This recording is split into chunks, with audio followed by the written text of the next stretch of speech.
के aviation industry के corporate head से बात कर रहे हैं हमारे सहयोगी आशुतोष, सुनाइए। भारत के हित में है, भारत के नागरिकों के हित में है और बिल्कुल जैसे कहते हैं ना, दृढ़ता से, रिजॉल्व से एक डायरेक्शन में हम जा रहे हैं जिसमें कोई डाउट ही नहीं हमें कि हम आने वाले वर्षों में एक दुनिया की एक लीडिंग इकोनॉमी, ना केवल लीडिंग इकोनॉमी, लेकिन जिस प्रकार से हम इस समय बढ़ रहे हैं, जिसको हम कहते हैं एक विश्व गुरु, भारत निश्चित ही दुनिया में एक विश्व गुरु बनेगा। जिस प्रकार से हमने कोविड में अपनी इकोनॉमी को हैंडल किया, जिस प्रकार से हम एक डेवलपिंग कंट्री होते हुए भी ऐसे कदम उठा रहे हैं जो डेवलप्ड कंट्रीज को उठाने चाहिए थे बट नहीं उठाए, क्लीन इकोनॉमी, क्लीन एनर्जी, जिस प्रकार से ये जो चीजें हैं, जो लक्ष्य एक नेट जीरो इकोनॉमी 2070 बनाने तक जो बनाने की बात है, इन सब ये सब ऐसे कदम हैं जो कुछ वर्ष पहले कोई एक्सपेक्ट नहीं करता था कि भारत उठा पाएगा। अब आपके सेक्टर की बात करते हैं सर, जिसके बादशाह आप हैं। दरअसल सबसे फास्टेस्ट कह रहे हैं इंडस्ट्री जो है वो एविएशन है, लेकिन पिछले कुछ दिनों में हमने देखा खासकर गो एयरलाइंस के साथ जो हो, उसके बाद अभी कहीं न कहीं एयरपोर्ट पर जो स्थितियां हैं वो अलग दिखाई देती हैं। पूरे सेक्टर में कुछ ना कुछ टर्मोइल दिखाई दे रहा है। इस बजट से हम उम्मीद करें कि एविएशन सेक्टर को मजबूती मिलेगी, और मिलेगी तो कैसे? क्योंकि आप लोगों की जो मांग थी वो जीएसटी काउंसिल को से ज्यादा थी। देखिए, जो हमारी मांग जीएसटी काउंसिल है वो तो हम जीएसटी काउंसिल से बात करेंगे, वो भारत सरकार उस मांग को पूरा नहीं कर सकती, लेकिन भारत सरकार जो कर सकती है वो भारत सरकार कर रही है। जो इंफ्रास्ट्रक्चर भारत सरकार को बनाना है, हमारे यहाँ क्या इंफ्रास्ट्रक्चर, एयरपोर्ट्स, ज्यादा से ज्यादा एयरपोर्ट्स हमारे बने। जो हमारी स्कीम है जैसे उड़ान है, उसमें हमें और सपोर्ट मिले। पूरा देश एकजुट होके ऐसे स्कीम्स को और आगे बढ़ाए। जैसे उड़ान स्कीम जो है, मैं आपको बताऊं, एक ऐसी स्कीम है जो एक यहाँ पर फेडरल के चेयरमैन अजय सिंह से बात वो कर रहे थे। सईद अंसारी मेरी सहयोगी जुड़े हुए हैं, उनके साथ दो इंडस्ट्रियलिस्ट मौजूद हैं, एक्सपर्ट्स हैं। सईद, ज्यादातर इंडस्ट्रियलिस्ट इतने ही सकारात्मक हैं जितने अजय जी साउंड कर रहे हैं, या फिर कुछ और भी प्रतिक्रियाएं आ रही हैं इससे इतर?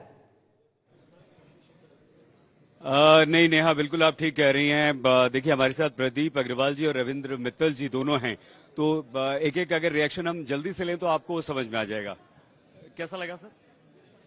देखिए, संतुलित बजट था। मुझे थोड़ी सी उम्मीदें ज्यादा थी क्योंकि हमने प्री बजट भी बात की थी, लेकिन सबसे बड़ी बात क्या की गई है कि 2047 तक विकसित भारत की बात की गई है, और खास करके रूरल एरियाज पर खास करके ध्यान दिया गया है। तो मुझे लगता है कि जो बजट है उसको एक विजनरी बजट की तरह देखना चाहिए, ये नहीं कि अभी शॉर्टर वे में क्या मिला। मुझे लगता है जो जुलाई वाला बजट होगा उसमें रियल एस्टेट के लिए कुछ बेहतर। पांच बातें जल्दी से 1 2 3 4 5। सर, मैं बताना चाहता हूं, इस बजट की सबसे पहली हाईलाइट है 1 लाख करोड़ का एक फंड एस्टेब्लिश किया है फॉर रिसर्च एंड डेवलपमेंट, जो कि ये प्राइवेट सेक्टर हमेशा सोचता था कि हम रिसर्च में पैसा खर्च करेंगे, कहां से मिलेगा। ये बहुत बड़ा कदम है। दूसरा कदम जो मैं समझ सकता था, बहुत टाइम से जो था, रूफ टॉप में हमारा लोकल पे एनकरेजमेंट नहीं आ रहा था। भारत सरकार ने ऐसी स्कीम तो लगाई है, 300 यूनिट तक तो फ्री है ही, और 15,000 रुपए साल के एक रेजिडेंट भी कमा सकता है।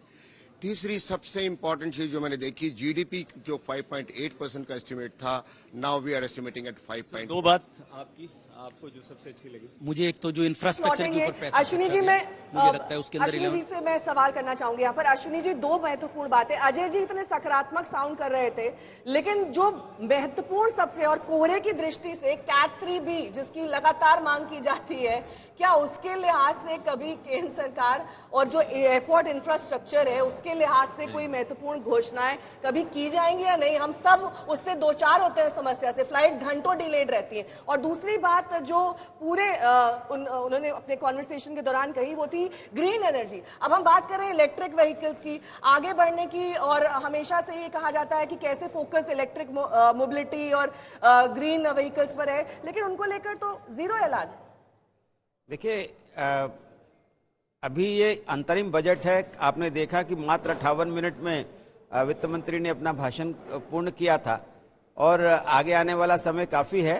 अगला समय मिलेगा, उसमें ग्रीन एनर्जीज की भी बात होगी और ईवी की भी बात होगी। लेकिन कुछ अच्छी बातें इस बजट में हमने देखी कि ये जो आप देखते हैं ना कि जो कॉर्पोरेट टैक्स 22% की बात आप सोचते हैं, अगर आप पिछले 10 सालों में देखें तो सरकार का कॉर्पोरेट टैक्स से कलेक्शन लगातार बढ़ता जा रहा है और एक तरफ टैक्स का रेट कम किया गया, दूसरी तरफ उसका कारण यह है कि पहले की सरकारों में बहुत ज्यादा छूटें दी जाती थी और जो कॉर्पोरेट टैक्स था वो वास्तव में 22% ही आता था, 30% होने पर भी 22% आता था। लेकिन आज की स्थिति यह है कि अब 22% होने पर भी ज्यादा कलेक्शन हो रही है। इसका कारण यह है कि एक तरफ देश का विकास और ज्यादा उत्पादन और ज्यादा आमदनी उसके कारण हुआ है। दूसरा, ये जो आप घाटे की बात कर रहे थे और कर्ज की बात कर रहे थे, इससे पहले अंजना जी बात कर रही थी कर्ज की। अगर आप देखें कि कोविड-19 के, क्योंकि जब कोविड-19 तब तक नहीं आया था तो मात्र 48% पर आ गया था केंद्रीय घाटा कुल मिलाकर के जीडीपी के रूप में, वो 61% हो गया बिकॉज ऑफ द रीजन कि भी हमारे पास खर्च करने के लिए पैसा नहीं था और खर्च तो करना ही था। लेकिन उसके बाद लगातार ये कम हुआ है और इस साल के बजट में जो अंतरिम बजट आया है इसमें भी सरकार ने कहा है कि हम पहले से कम कर्ज लेंगे और निजी लोगों को कर्ज लेने के लिए ज्यादा उत्साह के चलेंगे और एकदम संभला हुआ, एकदम जैसे टाइट रोप वॉकिंग। सिद्धार्थ जरा भी हमारे साथ जुड़ गए। सिद्धार्थ, इलेक्शन ईयर बजट तो नहीं लग रहा है जैसा इन्होंने 19 में किया था। अंतरिम बजट है और ऐसे ही होना चाहिए, लेकिन 19 में इन्होंने बहुत बड़ी छूट दी थी टैक्स की। लेकिन एकदम आपको क्या लग रहा है, बैलेंस्ड बजट या फ्लैट बजट? बहुत सारे टर्म्स हैं, उनमें से कोई एक चूज कर लीजिए। नहीं अंजना जी, मुझे तो क्लियरली ये आपने जो बात कही ना 2019 और 2024, 2019 और 24 में परिवर्तन क्या है। 2019 में कहीं ना कहीं सरकार सोच रही थी कि चुनाव में क्या होगा। इस बजट से ये बिल्कुल बात साफ है कि 2024 के चुनाव को लेकर सरकार के मन में कोई शंका नहीं है। अब की बार 400 पार, 450 पार, जो भी अनुमान हो तो वो है। बट इससे जुड़ी हुई एक जो सबसे बड़ी बात है, जो मैं मानता हूं कि 10 वर्ष मोदी नॉमिक्स के और लगातार मोदी नॉमिक्स में हम एक चीज क्लियर देखते हैं, सरकार झुकने में बिलीव नहीं करती है और सरकार ये मानती है कि जो स्टेप्स लिए जाएंगे वो सही समय पे एक योजना के तहत लिए जाएंगे। और एक और बात ये कहनी पड़ेगी कि कहीं ना कहीं पिछले 2 साल में जिस प्रकार से वैश्विक संकट को सरकार ने डील किया है उसका असर यहां पे हम आज की घोषणाओं में देखते हैं।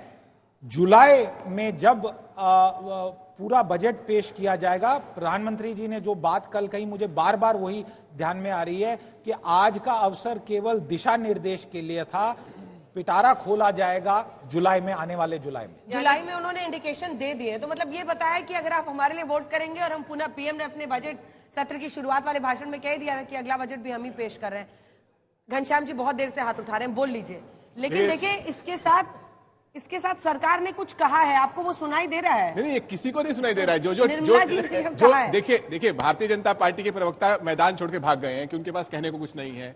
जो लोग कह रहे हैं सरकार के बजट की तारीफ कर रहे हैं, वो कह रहे हैं कि सरकार इतनी कॉन्फिडेंट हो गई है कि अब उसको देश के आम आदमी के लिए करने के लिए कुछ भी नहीं है। वो इतनी कॉन्फिडेंट है कि 2024 में चुनाव जीत जाएगी कि आम आदमी का घंटाधार का इस बजट की भी तारीफ करने की जरूरत नहीं है। आप देखते रहिए आगे क्या होगा। ये कैसा बजट हुआ कि आप ना आम आदमी को कुछ दे रहे हैं, ना आप कोई घोषणा कर देते तब भी आपको दिक्कत होती है। करते तो आप करने की